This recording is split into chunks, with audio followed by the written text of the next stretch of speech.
로마서 12장 2절의 말씀인데요, 1절과 2절의 말씀을 우리 한 목소리로 같이 읽겠습니다. 형제자매 여러분, 그러므로 나는 하나님의 자비하심을 힘입어 여러분에게 권합니다. 여러분의 몸을 하나님께서 기뻐하실 거룩한 산 제물로 드리십시오. 이것이 여러분이 드릴 합당한 예배입니다. 여러분은 이 시대의 풍조를 본받지 말고 마음을 새롭게 함으로 변화를 받아서 하나님의 선하시고 기뻐하시고 완전하신 뜻이 무엇인지를 분별하도록 하십시오. 아멘. 우리 옆에 계신 분들에게 한번 인사해 주세요. 하늘 복 받으세요. 사랑합니다. 축복합니다. 하늘 복 받으세요. 모니터 스피커 좀 올려주시면 감사하겠습니다.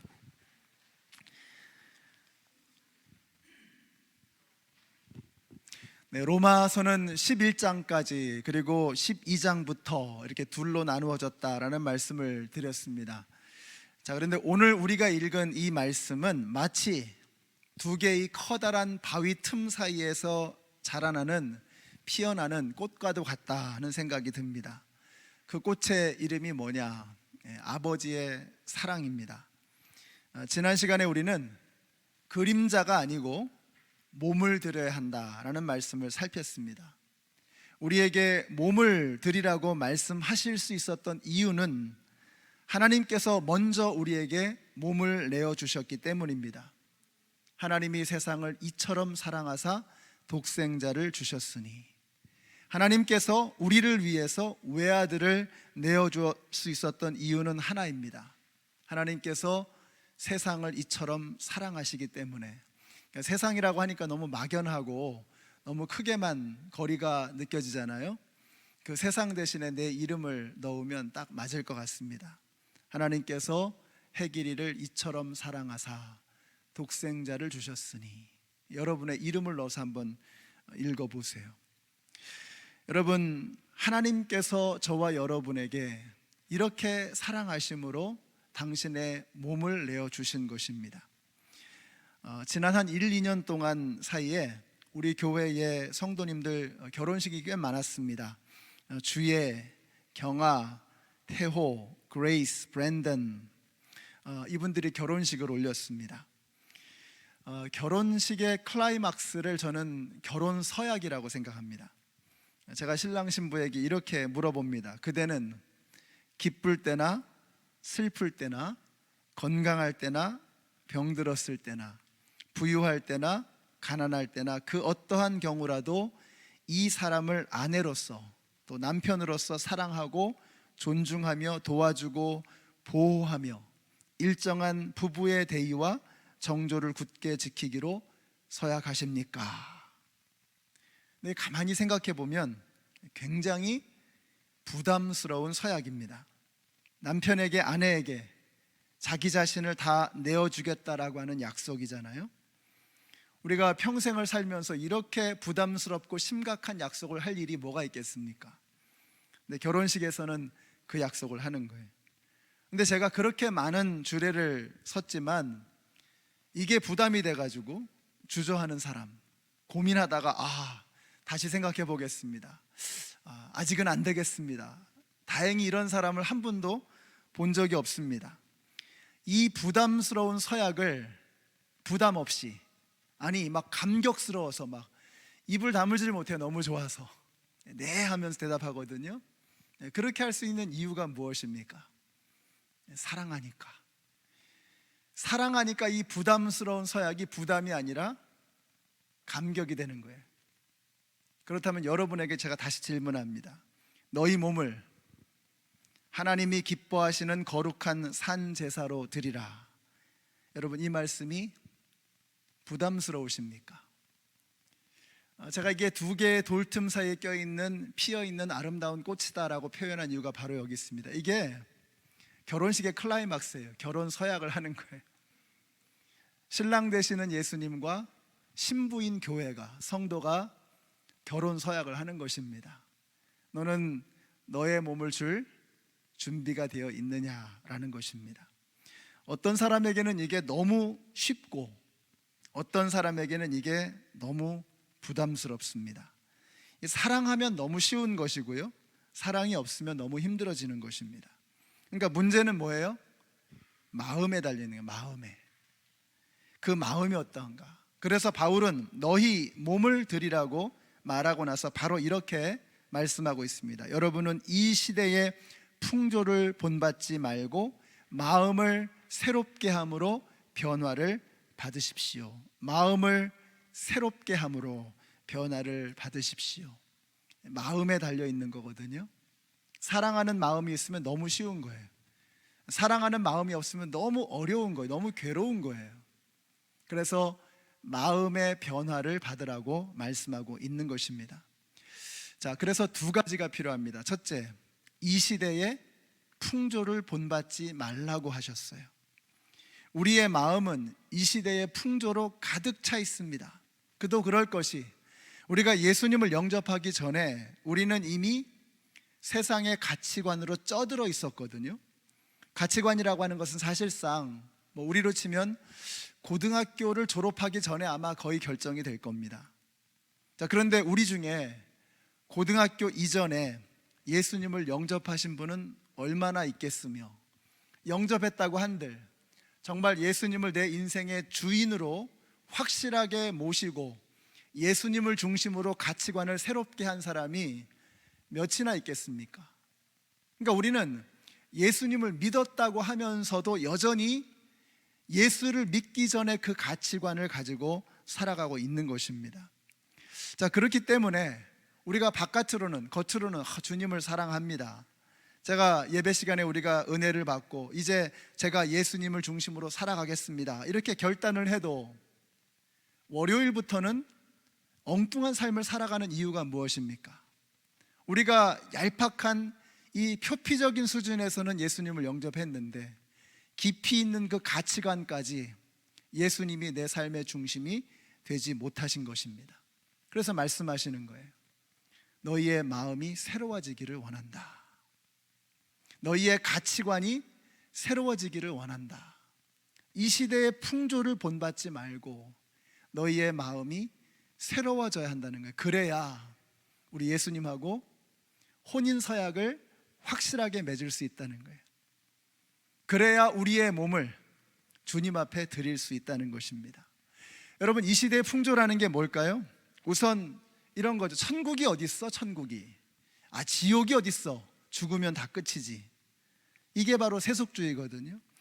이 세상이 끝이라는 겁니다. 더 이상은 없다는 거예요. 필요 없다는 거예요. 그러니까 우리가 예수를 믿는다고 하지만 예수님조차도 여기서 잘 살기 위한 방편일 뿐이지, 예수님을 주인으로 모시고 자기를 부인하고 자기 십자가를 지고 예수님을 따라가는 삶은 부담스러운 것입니다. 여러분에게 이런 생각이 있다면 여러분은 세상의 풍조에 쩌들어 있는 것입니다. 그러나 보세요, 여러분, 만약에 그렇다면 인간과 짐승의 차이가 뭡니까? 만약에 이 세상이 끝이다, 죽으면 끝이지 뭐 라고 생각하고 살아간다면, 그렇다면 우리 인간이 짐승과 다른 점이 무엇이냐 이거예요. 하나님께서는 인간을 영적인 존재로 만드셨습니다. 그래서 우리에게 영원을 사모하는 마음을 주셨어요. 인간을 흙으로 지으신 다음에 그 코에 생기를 불어넣으셨습니다.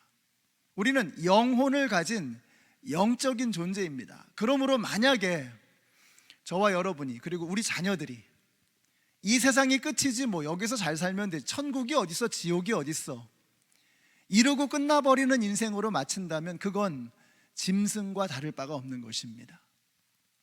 겉모양은 사람이지만 하나님께서 창조하신 그 사람의 본래의 모습이 아니라는 거예요. 이것이 바로 세속주의이고, 지금 이 시대는 이 세속주의로 가득 차 있습니다. 여기서 잘 살다가 끝내자 이거예요. 그러니까 수단과 방법을 가리지 않는 것입니다. 사랑하는 연합장로교 성도 여러분, 우리가 사탄 마귀에게 속으면 안 됩니다. 이 시대의 풍조에 휩쓸려 지나가면 안 되는 것입니다. 내가 영적인 존재라고 하는 이 사실을 잊지 마시고 사람이 떡으로만 살 수 없다는 것을 확실하게 믿으시고 영적인 일에 눈을 뜨게 되시기를 바랍니다. 그래야 사람이 진정으로 행복하고 건강할 수 있는 것입니다. 또 세상은 어때요? 절대적인 진리는 없다는 거예요. 이른바 다원주의 혹은 포스트 모더니즘이라고 해도 좋을 것입니다. 이것도 좋고 저것도 좋다는 거예요. 진리가 없으니까 도덕이라는 것도 사실은 필요가 없습니다. 좋은 게 좋은 겁니다. 모양은 다를지 몰라도. 여러분, 묻지마 살인. 왜 묻지도 않고 사람을 죽여요? 그냥 내가 죽이고 싶다는 거예요. 요즘에 가정의 의미, 부부의 의미가 완전히 달라졌죠. 더 이상 한 남자와 한 여자가 아닙니다. 왜 이렇게 됐습니까? 좋은 게 좋은 거라는 거예요. 절대적인 기준, 절대적인 가치, 절대적인 진리가 없다는 거예요. 내가 좋아하는 게 진리라는 거예요. 여러분, 다른 종교를 무시하라는 말이 아닙니다. 우리에게 분명하게 주신 진리의 말씀, 하나님께서 우리에게 주신 그 진리를 생명처럼 붙잡고 살아가라고 말씀하고 있는 것입니다. 우리 연합장로교회 성도님들이 세상의 풍조에 휩쓸리지 마시고, 세상의 옳고 그름에 이리저리 휩싸이지 마시고, 우리에게 분명하게 주시는 하나님의 진리의 말씀을 따라가시는 저와 여러분이 되시기를 바랍니다. 또 하나 빼놓을 수 없는 것이요, 인본주의입니다. 인본주의. 원래 인본주의라는 게 이게 나쁜 게 아니거든요. 휴머니즘, 인간을 소중하게 여기는 거죠. 그런데 그 인간을 지으신 하나님을 망각하는 인본주의는 대단히 위험하고 파괴적입니다. 다니엘서 4장에 보시면요, 어느 날 느부갓네살 왕이 왕궁 옥상에서 어슬렁어슬렁 거니다가 혼자 중얼거리면서 이렇게 말을 합니다. 내가 세운 이 도성, 이 거대한 바벨론을 보아라. 나의 권세와 능력과 나의 영화와 위엄이 그대로 나타나 있지 않느냐. 요즘에 젊은 사람 이런 걸 보고 자뻑이라 그래. 자뻑. 스스로 너무 그냥 나르시시즘, 자기 도취에 빠져가지고 내가 이룬 이 업적을 보라 이거예요. 어슬렁어슬렁 너무 만족해하는 거죠. 자, 그런데 그 다음 절에 뭐라 그래요?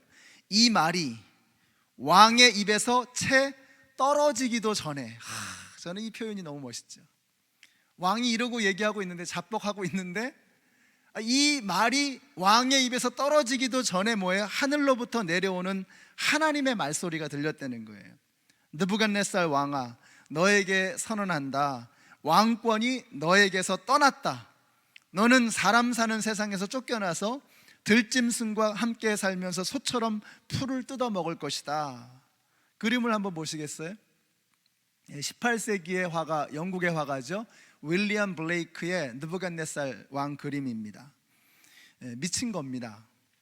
하나님은 교만을 참지 않으세요. 그래서 느부갓네살의 미친 세계관을 그냥 놔두지 않으시고 그를 미치게 하는 겁니다. 여러분, 그리고 나서 7년이 지난 뒤에 정신이 돌아와서 뭐라 그래요? 함께 읽습니다. 자, 같이 한번 읽어보실까요? 시작. 정해진 기간이 다 되어 나 느부갓네살은 하늘을 우러러 보고서 정신을 되찾았고, 그리고 가장 높으신 분을 찬송하고 영원하신 분을 찬양하며 그에게 영광을 돌렸다. 그의 통치 영원하고 그의 나라 대대로 이어진다. 무엇입니까? 여러분, 느부갓네살은 자기가 하나님인 줄 알았어요. 그 높은 대단한 왕궁에 서서 하나님 행세했죠. 그런데 하나님께서 뭐라고 하시는 거예요? 내가 너를 왕에 오르게 한 것도 나고, 그 왕좌에서 내려오게 하는 것도 나이고, 다시 그 왕좌에 앉히는 것도 나라고 하는 것을 하나님께서 분명하게 말씀하고 계시는 것입니다. 여러분, 이걸 보지 못하고 마치 자기가 하나님인 것처럼 살아가는 것, 이것이 바로 이 시대의 풍조라는 것입니다. 세상 사람들이 전부 그렇게 살고 있지 않아요? 자기가 하나님이라는 거예요. 내가 왕이라는 거예요. 내가 내 삶의 주인이라는 것입니다. 이것이 이 시대의 풍조라는 것입니다. 세상은 지금 자기가 다 하나님인 줄로 알고 살아가고 있어요. 그래서 느부갓네살처럼 미쳐가는 것입니다. 성도는 정신 나간 이 시대의 풍조를 본받아서는 안 되는 것입니다. 일본의 우츠무라 간조가 이런 말을 했습니다. 이 시대의 풍조를 본받지 않는 것에 교회에, 그리고 성도의 힘이 있다. 세상은 교회를 향하여 끊임없이 자기를 본받을 것을 요구하지만 결국 세상은 자기를 본받는 교회를 멸시한다. 그런데도 오늘날 교회들은 이것을 깨닫지 못하고 부평초와 같이 흔들린다. 파도가 바위를 향해서 자 육지로 가자고 깨워도, 또 자 바다로 가자고 깨워도 바닷속 깊숙이 뿌리를 받고 있는 그 바위는 꿈쩍도 하지 않는다. 교회와 성도는 세상의 풍조에 맞서서 마땅히 이러해야 한다. 사랑하는 연합장로교회 성도 여러분, 이제 우리는 예수 그리스도에게 깊이 뿌리를 박아야 합니다. 그리고 이 시대의 풍조에 흔들림이 없는 그런 교회와 성도가 되어야 하는 것입니다. 그러니까 우리가 오늘 어린이 주일을 맞이해서 우리 자녀들에게 뭘 가르칠 거냔 말이죠. 뭘 가르칠 거냐. 엄마 아빠가, 우리 교회 어른들이 시대의 풍조에 이렇게 저렇게 휩쓸리는 게 아니라 어떤 어려움이 와도, 어떤 환난이 닥쳐도 우리 교회는, 우리 엄마는, 우리 아빠는 예수 그리스도에게 깊이 뿌리를 탁 박고 어떤 상황에서도 흔들리지 않는다. 이거 보여주면 끝나는 거예요. 이거를 보여줄 수 있다면 우리의 자녀들이 그것을 본받고 이 시대의 풍조에 흔들리지 않고 하나님의 나라를 이루어가게 될 줄로 믿습니다. 그러니까 여러분이 자녀들한테 뭐 대단한 뭐 유산이나 엄청난 거 물려주지 못해도 이거 하나 물려주시면 성공하는 거예요. 되는 거예요. 우리 엄마 아빠는 예수 그리스도에게 뿌리를 탁 박고 세상 풍조에, 세상 파도에 휩쓸리지 않아. 이거 보여주면 되는 거예요. 우리 교회가 이게 분명하면 이 교회에서 자라나는 아이들이 그것을 보고 배울 것입니다. 우리 연합장로교회 성도님들이 이렇게 세상의 풍조에 흔들리지 않는 정신 나간 이 시대에 춤을 추며 장단을 맞추며 춤을 추지 않는 그런 교회가 되시기를 바랍니다. 자, 이렇게 세상 풍조에 휩쓸리지 않고 예수 그리스도에게 뿌리를 박을 때 어떤 일이 일어나느냐? 마음을 새롭게 함으로 변화를 받게 되는 거예요. 변화를 받게 되는 거예요. 여기서 이 변화라고 하는 말은요, 메타모르포오라는 단어를 씁니다. 이 메타모르포오라는 이 단어가 이게 뭐냐? 이게 어떨 때 사용하는 단어냐? 한번 영상을 한번 보실까요?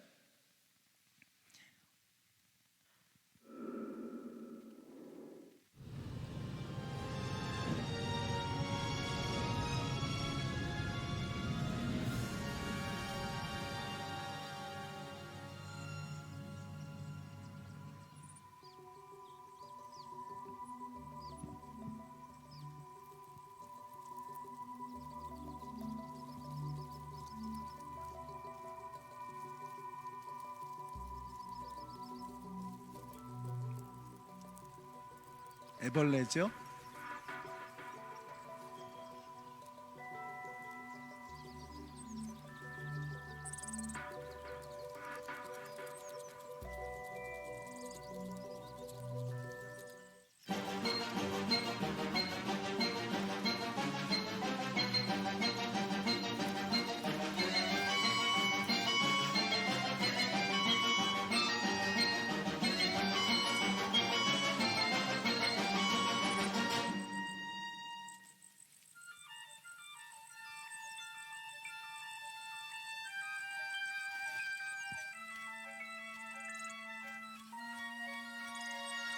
네, 바로 요 장면입니다.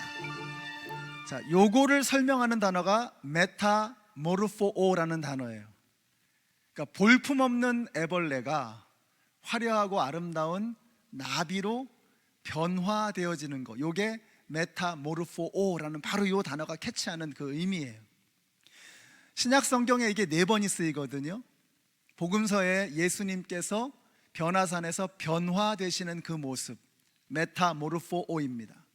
또 한 번이 오늘 본문 로마서 12장 2절에 나오죠. 그 다음에 또 하나가 뭐냐면 고린도후서 3장 18절입니다. 같이 한번 읽어보겠습니다. 시작. 우리는 모두 너울을 벗어버리고 주님의 영광을 바라봅니다. 이렇게 해서 우리는 주님과 같은 모습으로 변화하여 점점 더 큰 영광에 이르게 됩니다. 아멘이십니까? 변화하여 라고 하는 이 단어예요. 저와 여러분은 애벌레 같은 볼품없는 상태로 끝나버릴 존재가 아니라는 것입니다.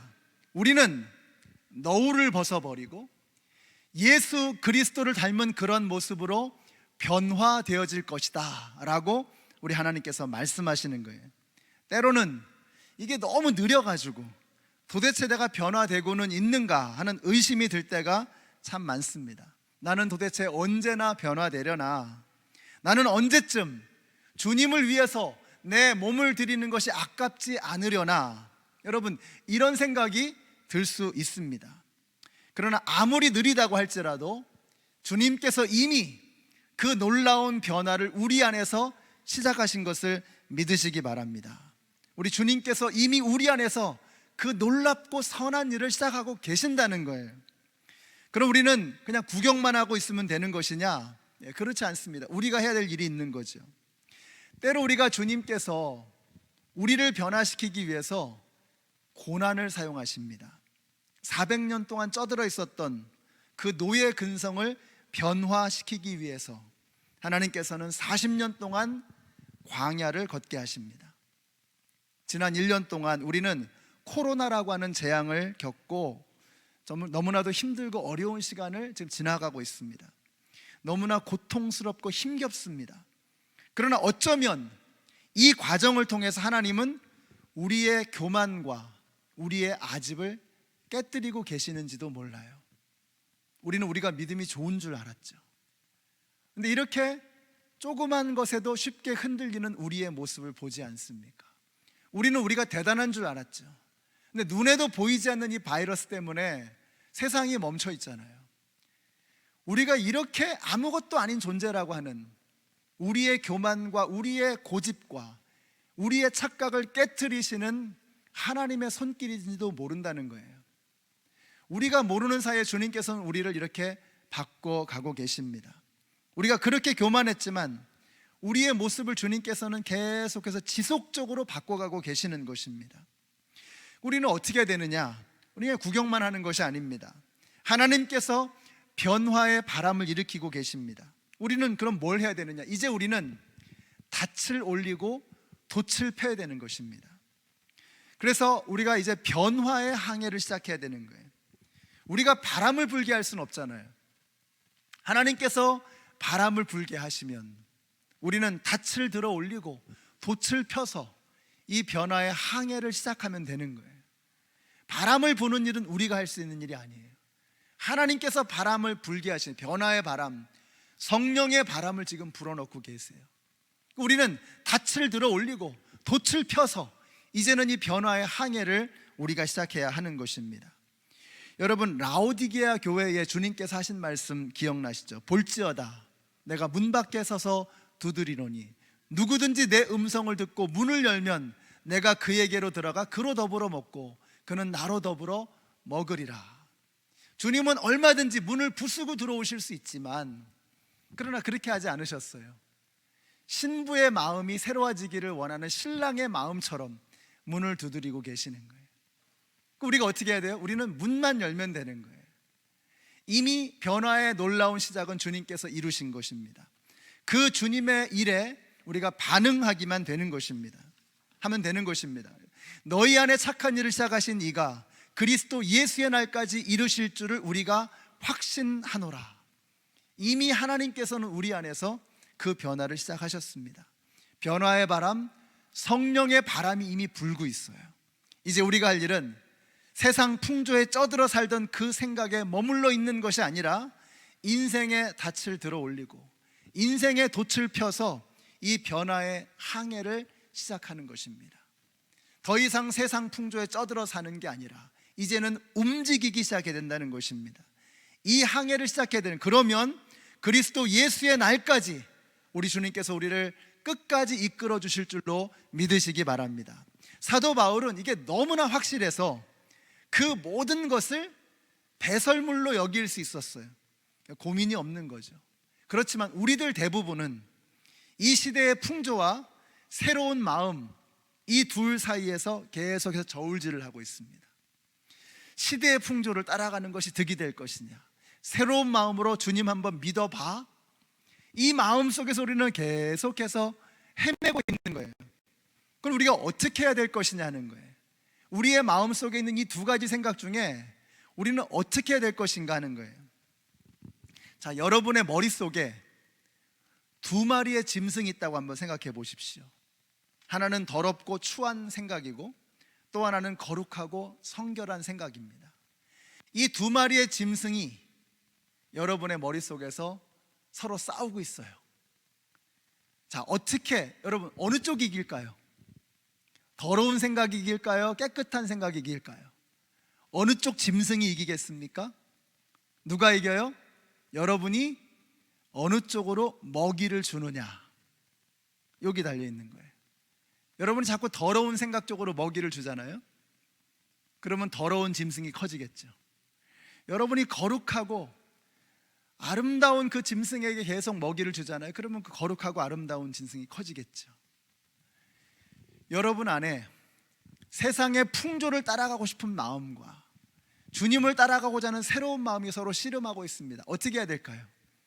어떻게 해야 우리가 더 이상 세상의 풍조에 휩쓸리지 않고 주님을 따라갈 수 있을까요? 어떻게 새로운 마음으로 변화되어질 수 있을까요? 여러분이 어느 쪽으로 양식을 먹이느냐에 달려 있다는 거예요.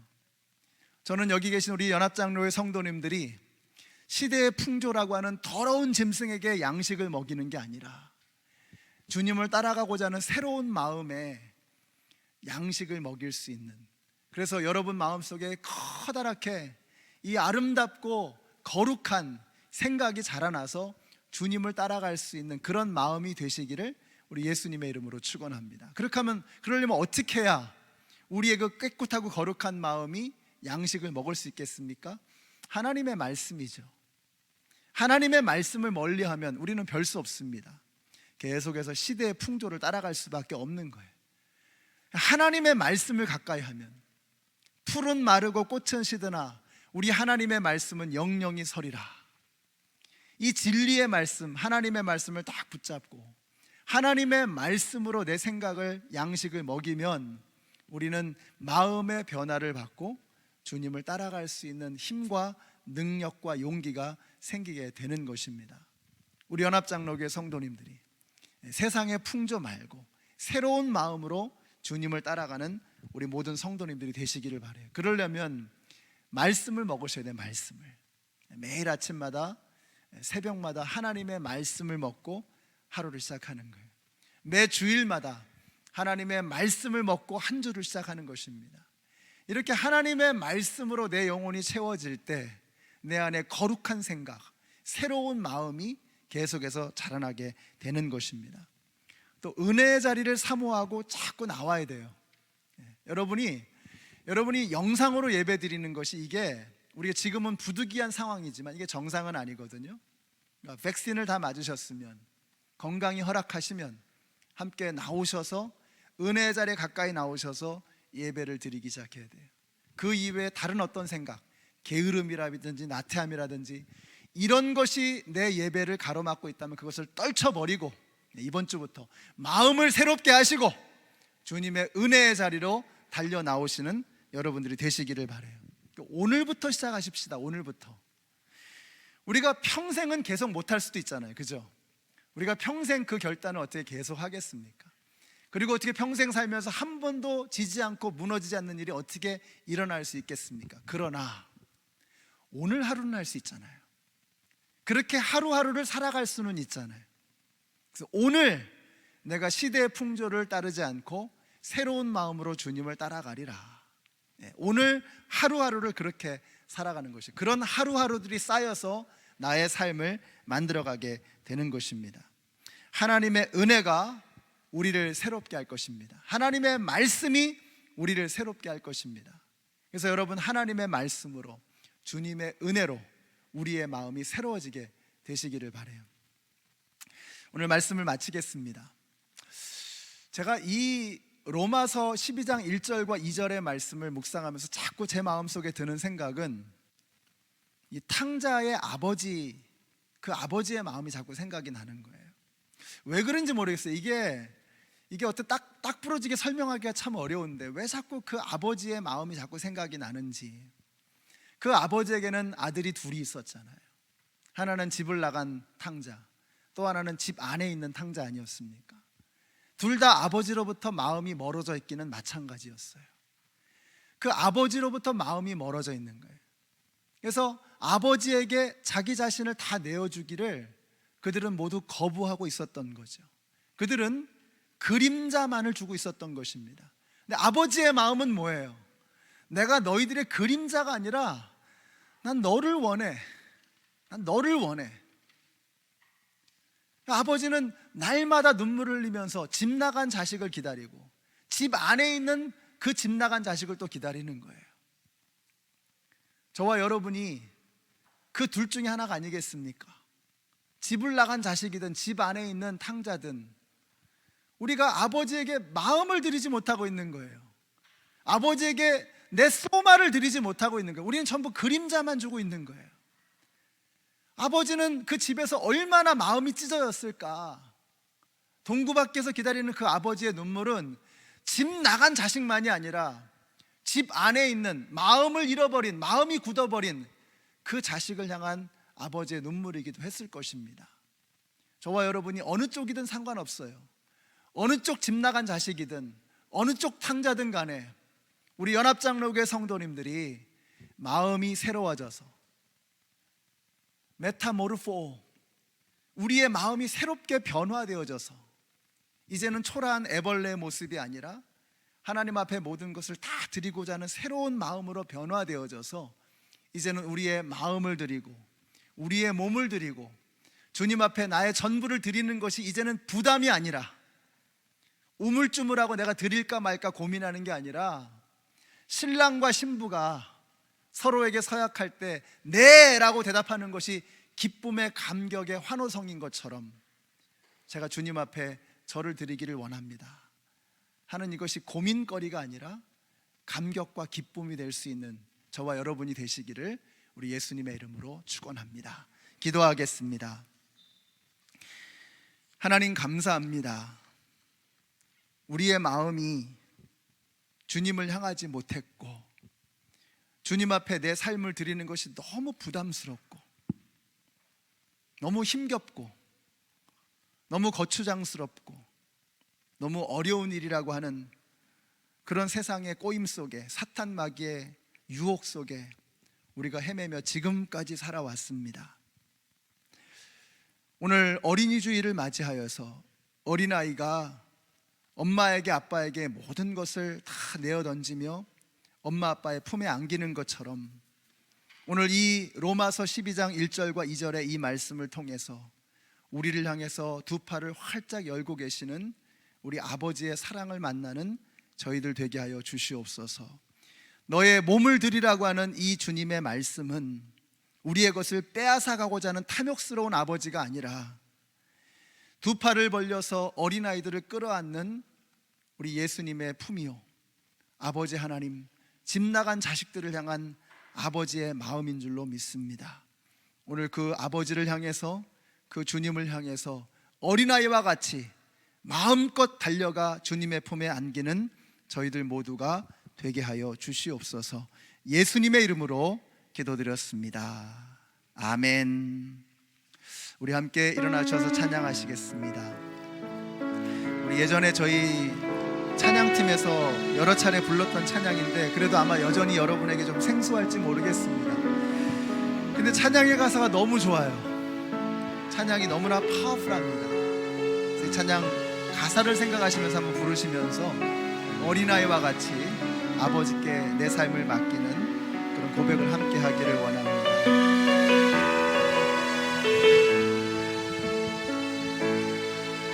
내게 허락하신 시련을 통해 나의 믿음 더욱 강하게 자라나고 험한 산과 골짜기 지나는 동안 주께 더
반짝이 지나는 동안 주께로 가까이 나를 이끄시네. 내가 겪는 시련이 어렵고 힘겨워도 내 주님보다 크지 않네. 내 앞에 바다가 달라지지 않으면 주가 나로 바다 위 걷게 하리. 나는 믿네. 주의 능력으로 내 삶 새롭게 되리. 나는 믿네. 주의 능력으로 담대히 나가리라. 주와 함께 싸워 승리하리라. 날마다 믿음으로 나 살아. 여러분 믿으십니까? 나는 믿네. 주의 능력으로 내 삶 새롭게 되리. 나는 믿네. 주의 능력으로 담대히 나가리라. 주와 함께 싸워 승리하리라. 날마다 믿음으로 나 살아가리. 할 수 있다 하신 주, 할 수 있다 하신 주. 아멘. 할 수 있다 하신 할렐루야.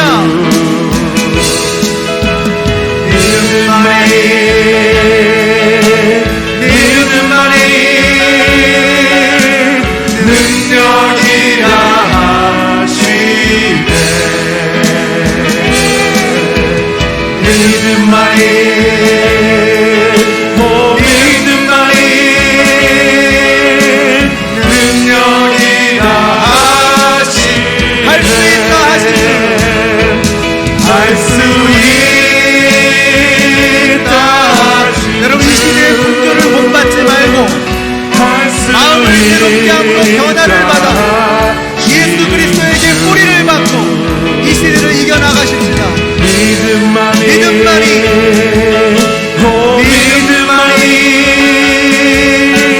능력이라 하시네.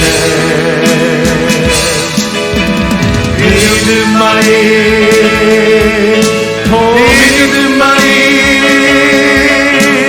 능력이라 하시네. 한번 같이 한번 기도하겠습니다. 오늘 기도하실 때 세상의 풍조를 향해서 이리저리 흔들리고 있었던 우리의 마음을 한번 돌아보십시다. 내 마음에서는 이 시대의 풍조를 향하고자 하는 열망이 더 컸는지, 과연 예수 그리스도를 따라가고자 하는 그 소망이 더 컸는지를 한번 돌아보기를 원합니다. 그리고 오늘 결단하십시오. 주님, 제가 평생은 모르겠습니다. 그러나 오늘 하루 제가 이 시대의 풍조를 본받지 아니하고 예수 그리스도에게 뿌리를 받고 마음을 새롭게 함으로 주님을 따라가기를 소원합니다. 이렇게 하루하루를 살아가기를 소원합니다. 이렇게 한 주 한 주를 살아가기를 소원합니다. 이것을 우리의 자녀들에게 보여주기를 원합니다. 주님, 우리의 마음을 붙잡아 주시옵소서. 우리 주님 크게 한번 부르시고 함께 통성으로 기도하겠습니다. 주여! 아버지 하나님, 오늘 저희가 주님을 따라가기를 소원하는 이 마음을 가지고 주님 앞에 나왔습니다. 이 시대의 풍조를 본받지 아니하고 마음을 새롭게 함으로 변화를 받기를 원합니다. 애벌레가 아름다운 나비로 변화되어 날아가는 것처럼 이제는 지금 이 모습 이대로가 아니라 우리의 옛사람을 그대로 간직하고 살아가는 것이 아니라 예수 그리스도를 따라가는 세상으로 변화되어지는 놀라운 분의 변화가 우리가 일어나기를 원합니다. 하나님, 우리를 변화시켜 주시옵소서. 우리를 새롭게 하여 주시옵소서. 우리의 마음에 변화를 받게 하여 주시옵소서. 우리의 마음이 새로워지기를 원합니다. 메타모르포시스 하기를 원합니다. 주님의 변화로 새로워지기를 원하옵나니 우리를 새롭게 하여 주시옵소서. 우리의 자녀들에게, 우리의 후손들에게 우리의 믿음이 예수 그리스도에게 뿌리를 받고 있는 것을 보여주게 하여 주시고, 세상에 쉽게 흔들리지 않는 믿음의 모습으로 우리 자녀들에게 보여줄 수 있는 우리 모두가 되어지기를 원합니다. 하나님의 말씀 앞에 나아가는 우리 모두가 되게 하여 주시옵소서. 은혜의 보좌 앞으로 담대히 나아가는 우리 주님의 성도들이 되게 하여 주시기를 원합니다. 하나님의 모습으로 변화되어지게 하여 주시고 예수님의 아름다운 모습으로 변화되어지기를 간절히 소원합니다. 오늘 어린이들을 축복합니다. 하나님, 우리 어린이들에게, 우리 자녀들에게 오직 주님만을 바라보고 오직 하나님만을 바라보고 이 시대의 풍조를 따르지 아니하고 믿음으로 살아가는 우리 자녀들이 되어질 수 있도록 축복하며, 그 자녀들에게 믿음의 문을 볼 수 우리 모두가 될 수 있도록 하나님 역사하여 주시기를 간절히 원합니다. 나는 믿습니다. 나는 믿네.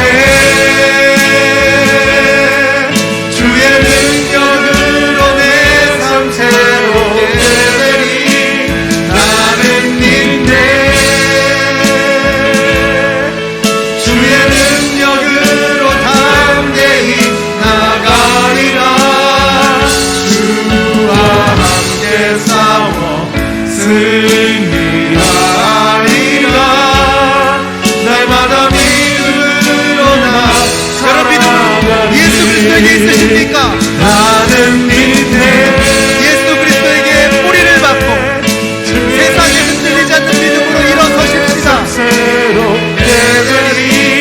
나는 믿네. 주의 능력으로 담대히 나가리라. 주와 함께 싸워 승리하리라. 날마다 믿음으로 나 살아가리. 날마다 믿음으로 나 살아가리. 주님, 저희들이 평생을 약속하지 못할지 몰라도 날마다 믿음으로 주님 앞에 나아가기를 오늘 결단합니다. 때로 쓰러지고 넘어질지라도 다시 예수를 바라보고, 다시 믿음의 주여 온전케 하신 그 예수를 소망으로 바라보고 다시 일어서기를 소원합니다. 우리의 자녀들에게 이 믿음의 결단과 믿음의 모습을 보여주는 우리 모두가 되게 하여 주시옵소서. 이제는 생명의 근원이 되시는 우리 주 예수 그리스도의 은혜와 하나님 아버지의 크신 사랑과 성령님의 교통하심이 날마다 예수 그리스도에게 뿌리를 받고 믿음으로 살아가기를 소원하는 하나님의 모든 백성들 머리 위에 이제로부터 영원토록 함께 하시기를 예수님의 이름으로 축원하옵나이다. 아멘.